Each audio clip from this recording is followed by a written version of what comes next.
Welcome to this explainer. Okay, today we are stepping right into the dark to break down a genuinely terrifying 5-minute horror story called The Mimic Behind the Door. We're going to treat this like a forensic case study. We'll be looking at a 16-year-old boy's rainy night alone and really unpacking the anatomy of suspense, the feeling of total isolation, and the absolutely horrifying consequences of breaking the rules. So, before we get into the nitty-gritty details, I want you to put yourself in this exact position. Seriously, imagine it. It's 3 a.m. You're completely alone in your house. The world outside is dark, it's dead quiet, and then someone knocks. Do you answer it? It's a pretty universal anxiety, right? And it's honestly the perfect psychological hook to establish the incredibly high stakes of the situation we're about to unpack. Part 1. Alone in the Storm. Let's dive into this. It all starts with a false sense of security. Our protagonist, 16-year-old Arjun, is home alone for the night. The doors are locked, he's got his snacks ready, and he's completely secure in what feels like an impenetrable house. For hours, everything is just perfectly mundane, totally normal. Until 3:03 a.m. Cutting straight through the white noise of the rain outside, a loud sound rings out through the house. Knock, knock, knock. 3 heavy, very deliberate strikes. Part 2. The 3:03 a.m. knock. This is our first major escalation. Arjun absolutely freezes. Reaching for his phone, he's probably expecting a text from a stranded friend, right? But there's nothing. Then, those 3 knocks repeat, and they're louder this time.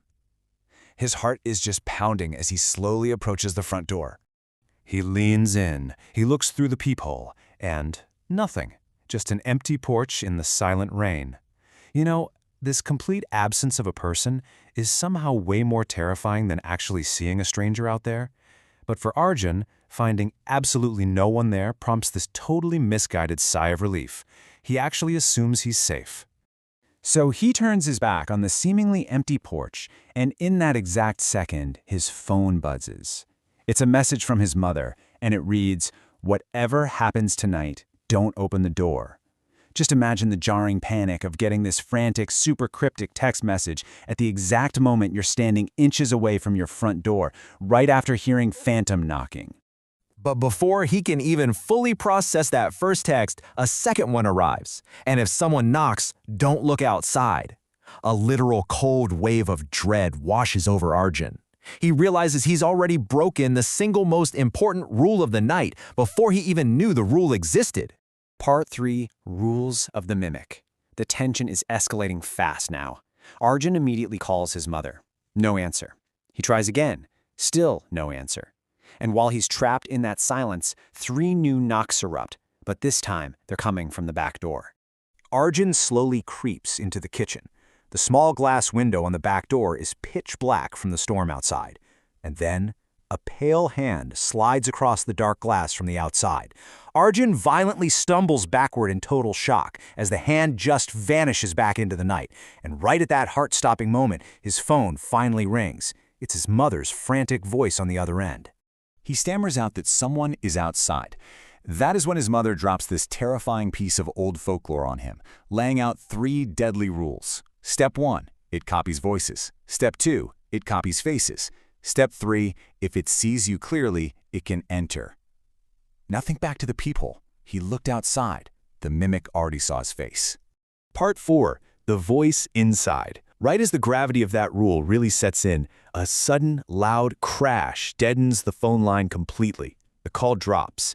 Arjun is plunged into this terrifying, helpless silence, and his viewers were right there with him. The ultimate umbilical cord to safety, his mom, has just been abruptly severed. And then, the silence is broken.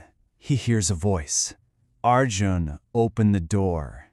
The sheer horror here is that the voice isn't coming from the phone anymore, and it definitely isn't coming from outside. It's his mother's voice, and it's echoing from the living room. The creature has breached the house. This breach plays out in these awful, terrifying stages. First, it uses that stolen, comforting voice, "Arjun, it's me." Then, the slow footsteps begin echoing down the dark hallway. Tap, tap, tap. It is a slow, incredibly methodical stalking. Arjun is forced to literally sprint and desperately lock himself inside his bedroom, which is his final line of defense. Part 5. Look up. We've reached the climax. Arjun is trapped on the floor of his bedroom, entirely paralyzed by fear. And right on the other side of that thin wooden door, the entity just keeps calling his name over and over again, using the voice of the person he trusts most in the entire world. The agonizing tension here is just palpable. The grueling hours slowly tick by. At 4 a.m., he's just sitting in absolute silence, listening to the nightmare outside his door. By 5 a.m., everything suddenly stops. No more voices, no footsteps, just an eerie void. And finally, by 6 a.m., the sun begins to rise, washing the whole house in daylight and bringing this profound, silent relief. The tension temporarily lifts for us here. Arjun carefully opens his bedroom door and steps out. The house is completely empty. There's no intruder anywhere. He actually lets out a nervous laugh because he's desperate to rationalize what just happened. He assumes that maybe, just maybe, he survived his own overactive imagination, right? That it was all just a crazy nightmare fueled by the storm and being home alone. Yep, well, Arjun's smile instantly disappears. Because scratched deep into the wall, directly outside his bedroom door, is a jagged, absolutely terrifying message. Next time, open the door. It wasn't a dream at all. The mimic was right there, waiting for him the entire night. But that begs the question, why didn't it just break down the door? Well, because underneath that scratched message, Arjun notices something else, a muddy handprint. But it's not on the wall, it is on the ceiling, and it is still dripping wet. I want to leave you with this final thought.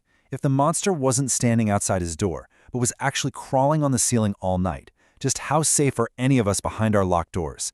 Thank you so much for joining me for this explainer. And remember, whatever you do, don't look outside.